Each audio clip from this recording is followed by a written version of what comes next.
Ayan, kausa lang na siya sa usa ka semana ang mud mask. Yan siya. Para yan siya sa mga if you have blackheads or dark spot in your skin, and also ano siya, protect siya sa skin para di ka magka-wrinkles. Yung wrinkles mo doon lang sa puwet. O, diba? Kung yung mukha mo ay napuros sa sangla, yung gikagid-kagid na sa pimples, gamit ka nito once a week lang. Kada Domingo or kada Saturday, basta isang beses lang sa isang linggo. Yun lang siya para hindi ma-overdose ang skin mo. So, para healthy looking lagi. Hindi kailangan lagi na lang naka-filter. O, diba?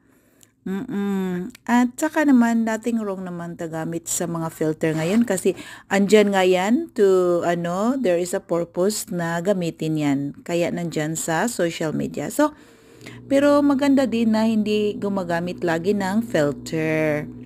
Diba? Ayan, medyo tight yung skin ko dahil yan sa clay. So, set this for about 10-15 minutes. Ayan, dry na siya. So, kailangan ko na siyang i-rinse. At saka wag i-rinse ng hot water dahil mahapdi. Mahapdi siya. Kasi siya, one of the ingredients of this is toothpaste. Oh, ayan, reveal ko na yung isang ingredients, pero wag mo na ang lahat. Later on ko na sabihin sa inyo ang lahat na ingredients na meron nito. Isa nito ay yung toothpaste. Oh, di ba? Toothpaste, kahit anong klaseng toothpaste. So, ayan siya, medyo there is a cold effect. Oo. Cold feeling siya sa skin paglagay mo siya. Kaya wag mong gamitan ng hot water. Mas maganda ang lukewarm water galing sa